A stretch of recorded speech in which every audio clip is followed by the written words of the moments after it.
Mega times news బులెటిన్ల ముందుగా headlines. కాంగ్రెస్లోకి 6 BRS ఎమ్మెల్యేలు చేరిక.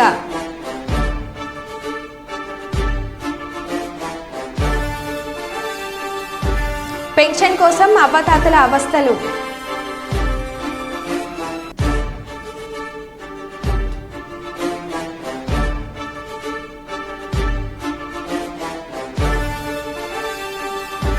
గైర్హారు ఉద్యోగులకు family counselling general manager Manohar.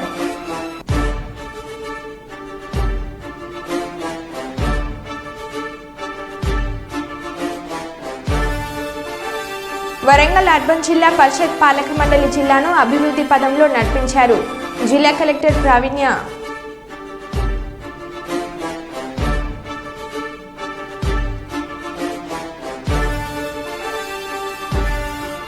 ఆన్లైన్లో ఉద్యోగం ఇస్తానంటూ వచ్చిన లింక్ ఓపెన్ చేసి నష్టపోయిన వైనం.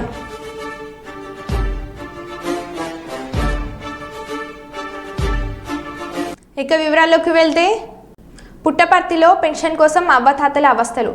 పేదల పెన్షన్కు అడ్డుపడిన టీడీపీ నాయకులు సుమారు 150 మందికి పైగా పెన్షన్లు నిలిపివేత. అధికారులను అడిగితే టీడీపీ నాయకులను అడగండి అని అంటున్నారని ఆవేదన. గత 5 ఏళ్ల పెన్షన్ కోసం ఎప్పుడు ఇబ్బంది పడలేదు అంటున్న లబ్ధిదారులు. గత టీడీపీ గవర్నమెంట్ వచ్చినప్పటి నుంచి 3 రోజుల నుంచి పెన్షన్ వచ్చి డిస్ట్రిబ్యూట్ చేస్తూ ఉన్నారు. ఎవరు పోయి అడిగినా ఇస్తాము, లోకల్ లీడర్ని అడగాల అని చెప్తున్నారు. అధికారులు అయితే ఎంపీడీఓ గారు వాళ్ళకి ఇన్ఫార్మ్ చేసినాం, పీడీ గారికి ఫోన్ చేశాం. పీడీ గారితో కూడా మా కన్వీనర్ మాట్లాడినాడు. గతంలో ఎన్నడూ లేని విధంగా ఏ పంచాయతీలో అయినా ఆ పంచాయతీలో టీడీపీ లీడర్ని అడగండి అని చెప్పడము అని చెప్పి పెన్షన్ ఈకపోగా ఇదిగో 10 నిమిషాలకి ఇస్తాం, 1 గంటకి ఇస్తాం, క్లియర్ చేస్తామని చెప్పుకుంటూ వచ్చినారు. ఆల్మోస్ట్ పోలేపల్లి పంచాయతీలో 79 పెన్షన్లు, రామగిరి పంచాయతీలో 39 పెన్షన్లు, ఎంసీపల్లి పంచాయతీలో 41 పెన్షను, మిగతా పంచాయతీలో పిచ్చిరెడ్డి కొట్టాల్లో 7 పెన్షన్లు, మొత్తం మండల వైద్య 210 పెన్షన్లు ఆపినారు. ఇది రాజకీయ ఉద్దేశంతో అధికారులను ప్రలోభ అధికారులు ఒత్తిడి తెచ్చి ఎంపీడీఓ గారు కూడా సాయంత్రం లాంగ్ లీవ్ పెట్టి వెళ్ళిపోవడం జరిగింది. అతని మీద దుర్మార్గంగా మాట్లాడినారు టీడీపీ నాయకులని వాళ్ళు చెప్పుకోవడం జరుగుతూ ఉంది. ఇక్కడ నా కూతురు పేరు సుగాలి నందివర్ధిని బాయి. తను 2.5 సంవత్సరాల వయసు ఉన్నప్పుడు తనకు తలసేమియా వ్యాధి ఉందని చెప్పేసి తెలియజేసినారు. కొన్ని తర్వాత జగన్మోహన్ రెడ్డి గవర్నమెంట్ వచ్చిన తర్వాత తలసేమియా పేషెంట్లకు పెన్షన్లు ఇవ్వడం స్టార్ట్ చేసినప్పుడు మేము గవర్నమెంట్ నుంచి ఈ సర్టిఫికేట్ మాకు గవర్నమెంట్ ప్రొవైడ్ చేసింది. గత 5 సంవత్సరాల నుంచి ఏ రోజు కూడా మాకు పెన్షన్కు ఇబ్బంది పెట్టలేదు. గత 3 రోజుల నుంచి వాళ్ళ అమ్మ ఆ పాప ఇద్దరు కూడా ఆఫీసుల చుట్టూ తిరుగుతూ ఉంటే లోకల్గా ఉన్నటువంటి పంచాయత్ సెక్రటరీ కావచ్చు, ఎంపీడీఓ గారు కావచ్చు, లోకల్ లీడర్ల యొక్క ప్రెజర్ ఉంది, మేము మాట్లాడి క్లియర్ చేస్తామని చెప్పేసి చెప్పుకుంటా అట్లే కాలం గడిపేసినారు. తీరా ఇప్పుడు యాప్ క్లోజ్ అయిపోయింది, ఇంకా రాదు పెన్షన్ మీకు అని చెప్పేసి మాట్లాడి వెనక్కి పంపించినారు. అందువల్ల అందరూ కూడా ఎస్సీ ఎస్టీలు ఇక్కడికి వచ్చేసినటువంటి 210 మందిలో కూడా మొత్తం దాదాపుగా ఎస్సీ ఎస్టీలకే పెన్షన్లు ఆపి ఈరోజు వాళ్ళు సతాయిస్తున్నారు లోకల్ లీడర్ ప్రజలు అని చెప్పేసి చెప్తున్నారు. చూడండి, ఇప్పటికన్నా మీరు స్పందించండి. 5 సంవత్సరాల నుంచి వస్తుంది. గత 3 రోజుల నుంచి మేము తిరుగుతున్నా కానీ పెన్షన్ ఇవ్వటం లేదు. ఈరోజు ఇస్తాం, రేపు ఇస్తాం, మన్నాడు ఇస్తాం అట్లా అంటున్నారు, ఇవ్వటం లేదు. దయచేసి మాకు 72 ఏళ్ళు ఇంతకుముందు అన్ని రోజులు వచ్చినది. ఈ 3 రోజుల నుంచి గటౌట్ బయటకు పోమని మా ఊరు టీడీపీ నాయకులు బయటకు పెడుతున్నారు. సెక్రటరీ, పంచాయత్ సెక్రటరీ ఇదిగో గంట అని మా ఊరిలో దాదాపు 150 మందికి ఇవ్వాల. దయచేసి మన్నించి ఈ పేదవారి పైన దయించి మా ఊరి నాయకులకి ఇప్పించవలసిందని కోరుతున్నాను. కాంగ్రెస్లోకి 6 బీఆర్ఎస్ ఎమ్మెల్సీలు. కాంగ్రెస్లో పార్టీలోకి చేరిన బీఆర్ఎస్ ఎమ్మెల్సీలు దండె విఠల్, భానుప్రసాద్ రావు, ఎంఎస్ ప్రభాకర్, బొగ్గారపు దయానంద్, ఎగ్గం మలేష్, బస్వరాజు సారయ్య. ముఖ్యమంత్రి Revanth Reddy, AICC incharge Deepa Das Mnuchin సమక్షంలో కాంగ్రెస్లో చేరిన ఎమ్మెల్సీలు. జూబ్లీహిల్స్ నివాసంలో కండువ కప్పి పార్టీలోకి ఆహ్వానించిన సీఎం రేవంత్ రెడ్డి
దాచేపల్లి మండలం తంగెడ గ్రామానికి చెందిన తుమ్మల శివప్రసాద్ అనే వ్యక్తి ఉద్యోగం కోసం ఆన్లైన్లో వెతుకునే సమయంలో ఒక కంపెనీ నుంచి తనకి జాబ్ వచ్చినట్లు ఆ కంపెనీలో డాటా ఎంట్రీ చేయాలంటూ చెప్పడంతో బాధితుడు సరే అని చెప్పి కంపెనీ వారు అడిగిన నగదును విడతల వారీగా ఆన్లైన్లో ద్వారా చెల్లించాడు.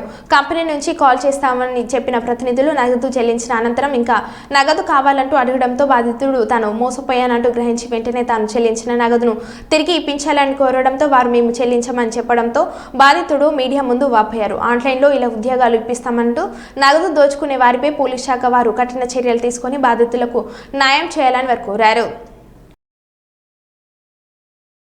శివప్రసాద్ మాది తంగడ గ్రామం దాచేపల్లి మండలం పల్నాడు డిస్టిక్. నేను గత కొన్ని రోజుల నుంచి గుంటూరులో ఉన్నాను. నేను ఆన్లైన్లో ఈ లోకల్ యాప్లో నేను జాబ్స్ కోసం ట్రై చేస్తున్నాను. 2 months నుంచి ట్రై చేస్తుంటే సరే నాకు ఒక రోజు కాల్ వచ్చింది. మేము అమెజాన్ నుంచి కాల్ చేస్తున్నాను సార్ అని.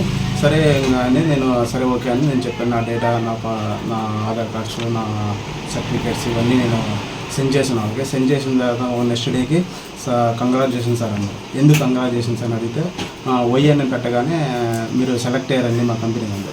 సరే అండి 10కి ఇంటర్వ్యూ ఉందన్న సార్. నాకు 10కి కుదరదు, నాకు 11కి అలా అరేంజ్ చేయండి అన్నాను. సరే అరేంజ్ చేస్తామని అన్నారు.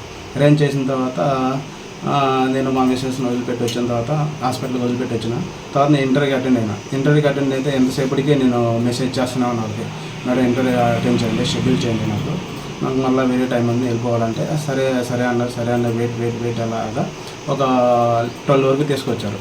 12 o'clockకి తీసుకొని వచ్చిన తర్వాత నేను సరే అని ఒక ఇంటర్వ్యూ షెడ్యూల్ చేశారు. ఒక లోగో, ఒక పాస్వర్డ్, ఒక ఐడి క్రియేట్ చేసి పంపించాను. అది నాకు నార్మల్ మెసేజ్ పంపిస్తారు సార్ మీకు చూడండి అన్నారు. నార్మల్ మెసేజ్ ఏం రాలేదండి నాకు అని చెప్పాను. తర్వాత వాళ్ళే స్క్రీన్ షాట్ తీసి పెట్టారు. సరే అని నేను ఐడితో లాగిన్ అయ్యాను. ఎంతసేపటికి అది లాగిన్ అవ్వట్లేదు మేడం, చూడండి ఒకసారి ఏమైనా ప్రాబ్లం ఉందా మెసేజ్ చదవాలంటే ఓకే సార్ నేను చెక్ చేసి చెప్తానండి. సరే చెక్ చేసి చెప్తాను. తర్వాత నేను ఆ పాస్వర్డ్ అవన్నీ మళ్ళీ అటెంప్ట్ చేస్తే తర్వాత ఆన్ అయింది. తర్వాత తుమ్మల శివప్రసాద్ 88 అని పట్టుకుంది, ఇంకొట్టైనా ఆన్ అయింది. తీసుకెళ్ళి ఇంటర్వ్యూ ప్యానల్ అని తీసుకెళ్ళి వేరే ప్యానెల్లో కూర్చోబెట్టారు. ఆ వేరే ప్యానెల్ ఏంటి అంటే ట్రాన్జెంట్ ఇండియో ప్రైవేట్ లిమిటెడ్ అనే సొల్యూషన్ తీసుకెళ్ళి కూర్చోబెట్టారు. ఇదేంటి అని నేను అలా ఆలోచించుకుంటూ ఉంటే ఇంకా ఏం చేయాలో అర్థం కాదు. సరే ఒకసారి ఇందా ఏంటో ఇది ఏం జరిగినా మన మంచి కాదని అలాగా కొంచెం మూవ్ అవుతూ ఉంటే 1 అవుతుంది, 2 అవుతుంది, ఇంకా రన్ అవుతూనే ఉంది. ఆ ప్యానెల్ గురించి ఆయుర్వేద ప్రోడక్ట్స్ ఇట్లా నీ పిన్స్కి బ్యాక్ పెయిన్స్కి ఇలాగా ఆయుర్వేద ప్రోడక్ట్స్ చూపిస్తూ ఉన్నారు. సరే అని ఇంకా ఫస్ట్ వాళ్ళ కంపెనీ గురించి వాళ్ళు చెప్పుకోవడం మొదలు అని చెప్పగానే సరే అని నేను ఆలోచించాను. 25 అంటున్నారు కదా ట్రైనింగ్ కూడా, స్టైఫండ్ బాగానే ఉంది కదా, అసలు ఒకటి మనం ఖాళీ ఉండడం ఎందుకు, ఏదో దేంట్లో దాంట్లో జాయిన్ అవుతుంది. అలా మూవ్ అవుతూ ఉంటే ఇది కొంచెం నాకు ఫ్రాడ్గా అనిపించి నేను స్టక్ అయిపోయి ఏంటంటే నాకు నమ్మబుద్ధి కావట్లేదంటే నిజమండి మా మమ్మీ డాడీ మమ్మల్ని ఎక్కడ ఎందుకు పంపిస్తారు, మేము కూడా మీలాగే వచ్చాం అని ఇదే అని చెప్పినాను రమ్య దివ్య అని. ఇలా చెప్పగా నాకు ఎందుకో డౌట్ వస్తుంది. నేనేం ఇంకా పే చేయలేను మేడం, నా వల్ల కాదు, నేను పే చేసిన వస్తాను, నాకు రిటర్న్ కొట్టేసండి, నేను మీ కంపెనీలో వర్క్ చేయవద్దు, మీరు నాకు జాబ్ ఇప్పియవద్దు, మీ ల్యాప్టాప్ పంపించవద్దు, మీరు నేను కొట్టిన వరకు నాకు రీఫండ్ చేయనంటే మేము చెయ్యను సార్, మీరు ఏం చేసుకోండి కేసు పెట్టుకోండి అని అన్నారు. అంతే సార్. తెలంగాణ తల్లి విగ్రహం మీద జేసీబీతో దాడికి ప్రయత్నం. జంగమ జిల్లా దేవరుప్ల మండలం కామారెడ్డిగూడెంలో ఉద్రిక్తత. తెలంగాణ తల్లి విగ్రహం తొలగించాలని ఫిర్యాదు చేసిన కాంగ్రెస్ నాయకులు, పోలీసులు పహారా మధ్య జేసీబీ తెచ్చి తెలంగాణ తల్లి విగ్రహాన్ని కూల్చే ప్రయత్నం చేయడంతో అడ్డుకొని తిట్టిన గ్రామస్తులు. గ్రామంలో ఉద్రిక్తతకు దారితీసిన విగ్రహం తొలగింపు వివాదం. ఉద్రిక్తత నేపథ్యంలో అక్కడి నుంచి వెనుతిరిగిన పోలీస్ అధికారులు, సిబ్బంది.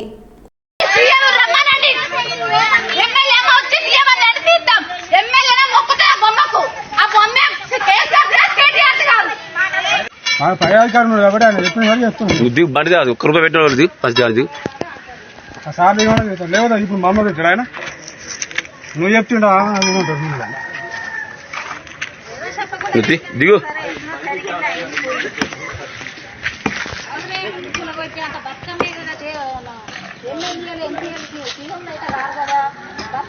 అందరికి సంబంధించింది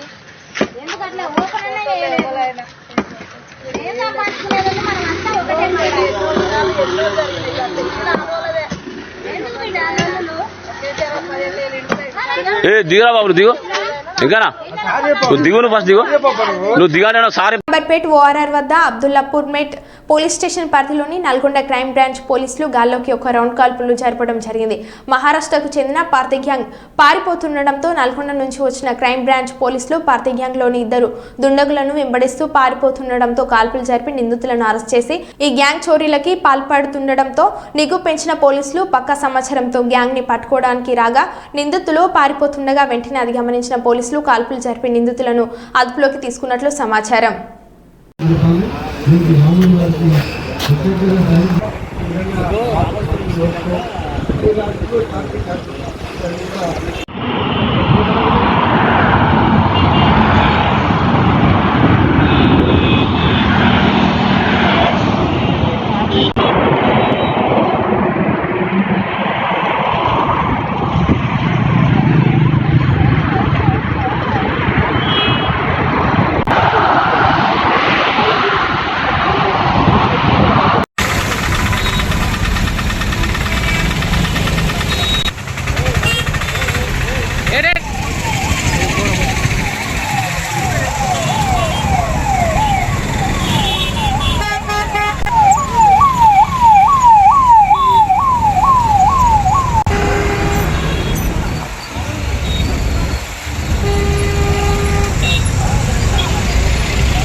రాహుల్ గాంధీ దిష్టి బొమ్మలను దహనం చేస్తున్న బీజేపీ ఆర్ఎస్ఎస్ నాయకులను వెంటనే అరెస్ట్ చేయాలని జిల్లా కాంగ్రెస్ కమిటీ అధ్యక్షులు కె బాబురావు డిమాండ్ చేశారు.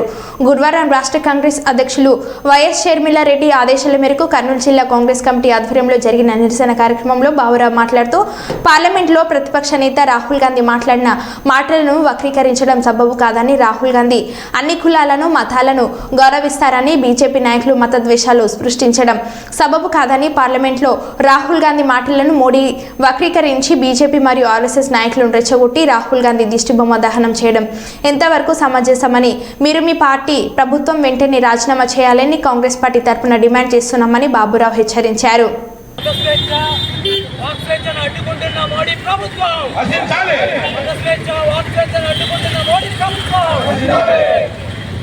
मोदी जी हटाओ, देश बचाओ, मोदी जी हटाओ, देश बचाओ, मोदी जी हटाओ, अगर स्वच्छता कुला वापस स्वच्छता अनुकुलటువంటి బీజేపీ ప్రభుత్వం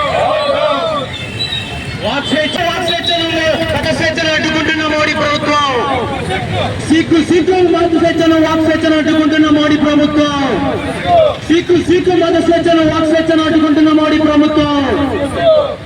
రాహుల్ గాంధీ సింగరేణి బొగ్గు గనుల వేలంపాటను రద్దు చేయాలని కరీంనగర్ జిల్లా కలెక్టర్ కార్యాలయం ముందు CPI, CPM, CPI, ML, Prajapantha, mass line పార్టీల ఆధ్వర్యంలో ధర్నా నిర్వహించడం జరిగింది. ధర్నాలో పాల్గొన్న సిపిఐ జాతీయ కార్యవర్గ సభ్యులు కామ్రేడ్ చాడా వెంకటరెడ్డి, రాష్ట్ర కార్యవర్గ సభ్యులు కామ్రేడ్ మర్రి వెంకటస్వామి, మంద పవన్ మరియు సిపిఎం జిల్లా కార్యదర్శి comrade Milkuri Vasudev Reddy, CPI, ML, Prajapantha, mass line జిల్లా నాయకులు జిందం ప్రసాద్ తదితరులు పాల్గొన్నారు.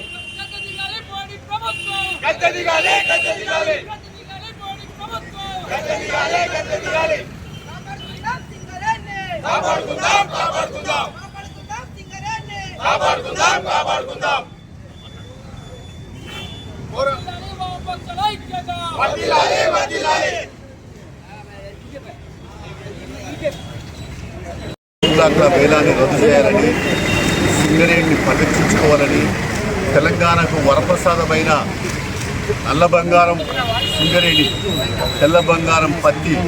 కాబట్టి తెలంగాణలో తలమానికి ఎలాంటి సింగరేణిని రక్షించుకోవాలనే ఉద్దేశంతో వామపక్షాలు సిపిఐ, సిపిఐ, న్యూ డెమోక్రసీ అందరూ కూడా తెలంగాణ వ్యాప్తంగా నిరసన ధర్నాలు నిర్వహిస్తూ ఉన్నారు.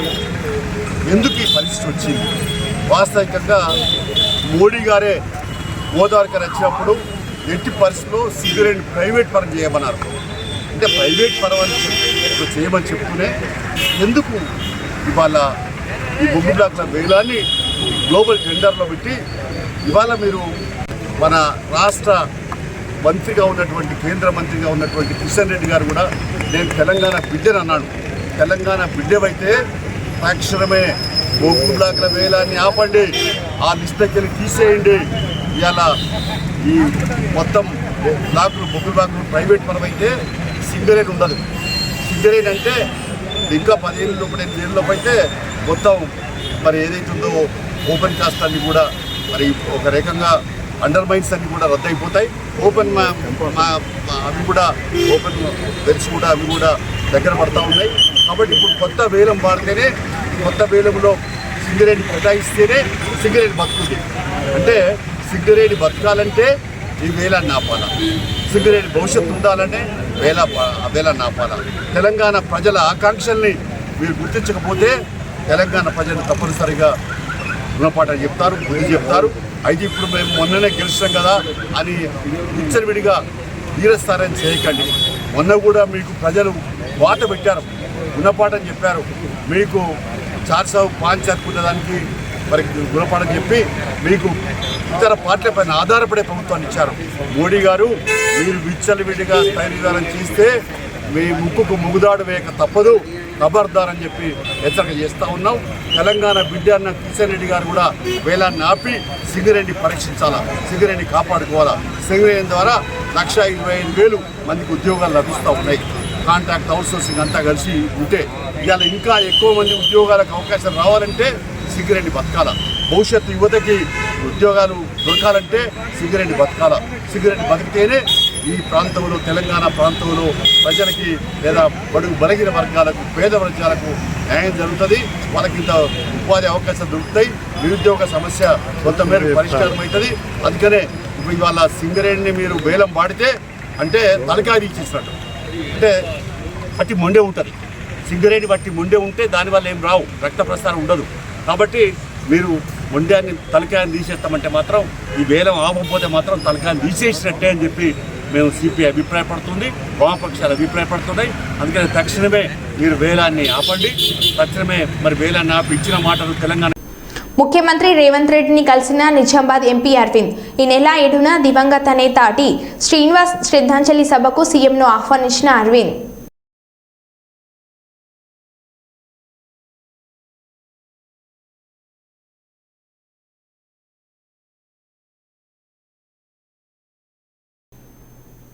కాకినాడ పట్టణంలో ఉన్న సంజయ్ నగర్ షాపింగ్ కాంప్లెక్స్లో గత కొన్నేళ్లుగా పళ్ళు, కాయలు, కూరగాయలు, మటన్ షాపులు వ్యాపారం చేస్తూ బ్రతుకుతున్నటువంటి చాలా కుటుంబాలు ఈరోజు మున్సిపల్ శాఖ వారు ఖాళీ చేయండి అనడంతో రోడ్డున పడ్డాయని అంటూ కాంగ్రెస్ పార్టీ పీసీసీ అధ్యక్షుడు పోతురాజ్ యాదవ్ ఆవేదన వ్యక్తం చేశారు. గతంలో ఈ షాపులను కాంగ్రెస్ పార్టీ చిన్న చిన్న వ్యాపారస్తులకు ఇచ్చేందుకు సముఖత వ్యాఖ్యం చేసిందని, అయితే తర్వాత క్రమంలో ప్రాంతీయ పార్టీలు అధికారం రావడంతో ఆ ఆలోచనను ఈ పార్టీ అమలు చేయలేదని తెలిపారు.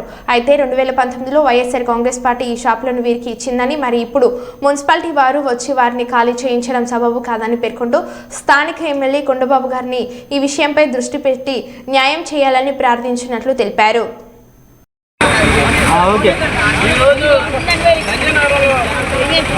సంబంధించి చిన్న మార్కెట్, రైతు మార్కెట్ 30 సంవత్సరాలు బట్టి ఈ ఆడవాళ్ళు కానీ మగవాళ్ళు కానీ కొంతమంది భర్తలు కూడా లేరు.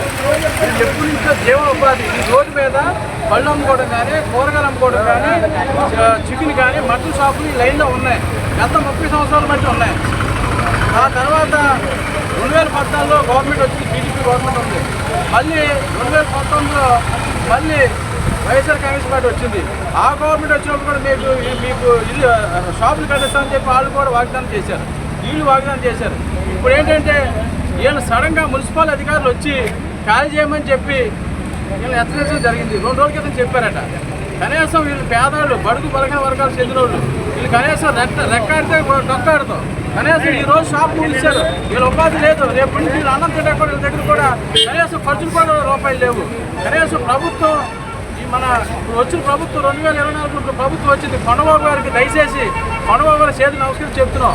వీళ్ళ తరఫుని వాళ్ళు ఎవరెవరో షాపు హక్కుదారులో ఎవరెవరో అప్పుదారులో ఎలిజిబిలిటీ లేని వాళ్ళు షాపులు తీసేసి ఎలిజిబిలిటీ ఉన్న వాళ్ళకి షాపులు ఇవ్వాలని చెప్పి కమిషనర్ గారికి, జిల్లా కలెక్టర్ గారికి, ఎస్పీ గారు కూడా మేము మనవి చేస్తున్నాం.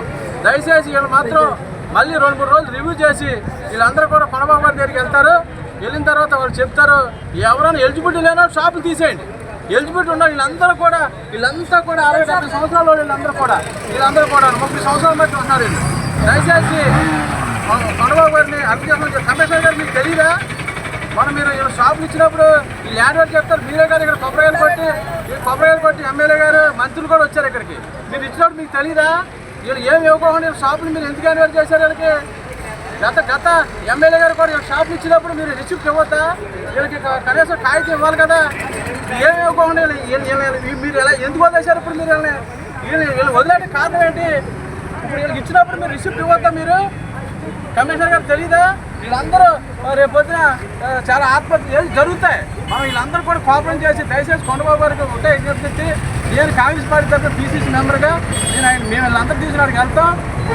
కలెక్టర్ గారి దగ్గరికి వెళ్తాం. అవసరమైతే చెప్తే వీళ్ళందరూ తీసుకుని చంద్రబాబు నాయుడు దగ్గరికి కూడా వెళ్తాం. మేము చాలా పేదవాళ్ళు కొండబాబు దయచేసి అర్థం చేసుకోండి. ఇప్పుడు ఉన్న ఎమ్మెల్యే పాత ఎమ్మెల్యే గారు కూడా వీళ్ళకి రిసిప్ట్ లేకుండా మీరు ఎందుకు ఇచ్చారు? వీళ్ళకి మీరు కాగితాలు ఎందుకు ఇచ్చారండి? నమస్తే అండి. ఒకవైపు ప్రజాపాలన అని ప్రచారం చేసుకుంటూ నిరుద్యోగుల గొంతులను హక్కులను అణగదొక్కే కుట్రలకు పాల్పడుతుంది రేవంత్ సర్కార్. ఇది ముమ్మాటికి ప్రజాపాలన కాదు, అప్రజాస్వామ్య పాలన. ఉద్యోగుల కోసం పుస్తకాలు పట్టుకొని చదవాల్సిన విద్యార్థులను నడి రోడ్డుకు ఈడ్చి ధర్నాలు ఆందోళన చేసే దృష్టికి తీసుకువచ్చింది కాంగ్రెస్ ప్రభుత్వం. ఎన్నికల ముందు హామీలు ఇచ్చి అధికారంలోకి వచ్చిన తర్వాత ముఖం తిప్పుకుంటే విద్యార్థులకు నిరుద్యోగులకు తోడు ప్రతిపక్షమైన బీఆర్ఎస్ పార్టీ చూస్తూ ఊరుకోదు. సమస్యలు పరిష్కరించేదాకా, డిమాండ్లు సాధించేదాకా వదిలిపెట్టం. విద్యార్థులు నిరుద్యోగుల తరపున గొంతెత్తుతాం, నిర్విరామ పోరాటం చేస్తామని హరీష్ రావు అన్నారు.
और बाहरे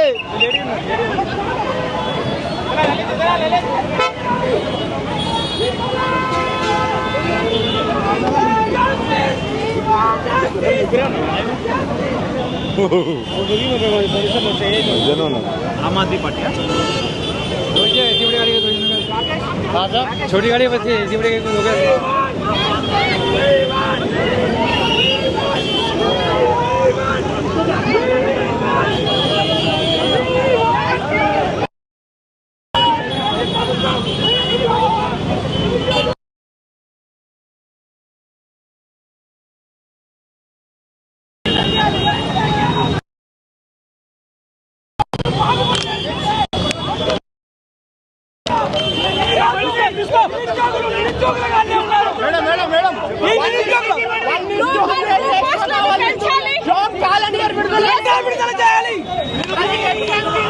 గ్రూప్ 2 పోస్టులు పెంచాలని, అదేవిధంగా గ్రూప్ 3 పోస్టులను శ్రీకాంతం పెంచాలని చెప్పి ఇవాళ రాష్ట్ర ప్రభుత్వాన్ని రేవంత్ రెడ్డి గారు డిమాండ్ చేస్తూ ఇవాళ బీఆర్ఎస్ ఆధ్వర్యంలో ఇవాళ పబ్లిక్ సర్వీస్ కమిషన్ కార్యాలయం ముట్టడించడం జరిగింది.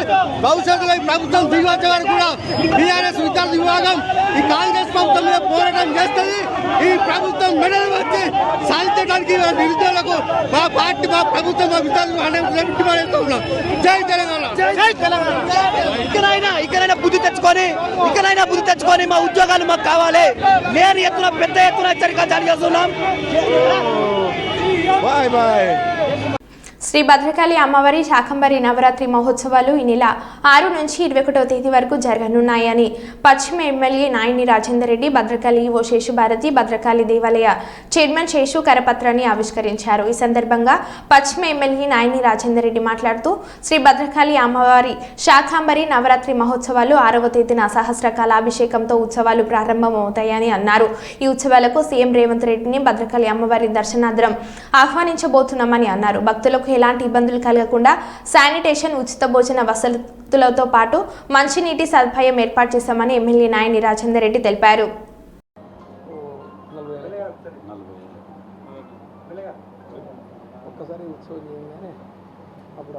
అలంకరించి ఉన్న 24 సంవత్సరం శాకంబరి నవరాత్రి మహోత్సవాలు 6వ తారీఖు ప్రారంభమవుతున్నాయి. ఈ నెల 21వ తారీఖు దాకా 15 రోజులు పక్షం ఈ ఉత్సవాలు. అయితే ఒక తిథి ద్వయం వచ్చింది కాబట్టి 16 రోజుల పాటు ఈ ఉత్సవం జరుగుతుంది.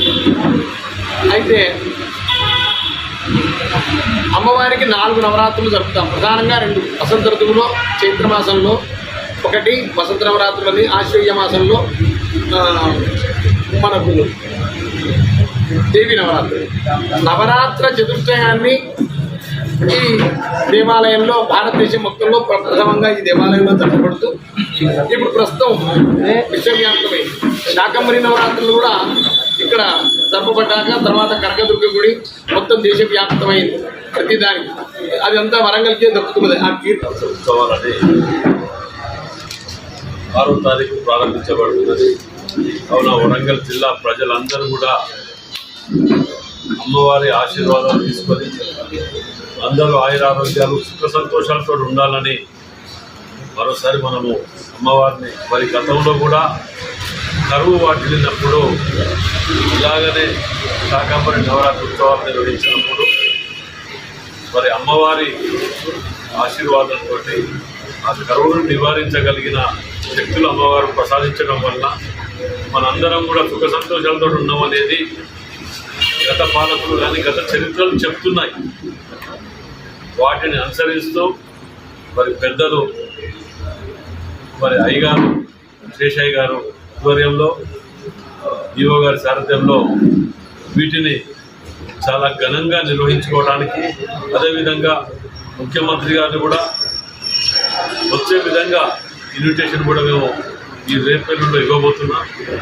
ఇన్ఛార్జ్ మినిస్టర్ గారు కానీ లోకల్ మినిస్టర్లు అందరూ కూడా దీంట్లో పాల్గొంచుకొని ఈసారి మొట్టమొదటిసారి అధికారంలోకి వచ్చిన తర్వాత మాడ వీధులు వీటన్నిటిని కూడా ఇన్స్పెక్షన్ చేయడానికి కూడా, అదేవిధంగా మంత్రులు శ్రీనివాస్ రెడ్డి గారు వస్తాను కూడా చెప్పడం జరిగింది.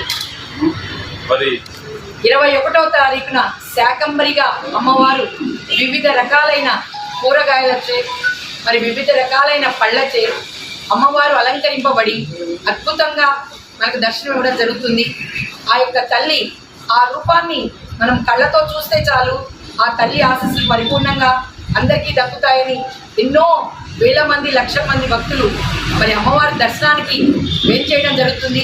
కనుక భక్తులందరికీ తెలియజేయమనగా మరి శాకంబరి నాడు కానీ మరి 6వ తారీఖు నుంచి 20 వరకు జరిగే ఉత్సవ కార్యక్రమాల్లో, హోమాల్లో, పూజల్లో అన్నింటిలో పాల్గొనడానికి భక్తుల్ని రావాల్సిందిగా, అమ్మవారిని దర్శించుకోవడానికి రావాల్సిందిగా కోరుచున్నాము.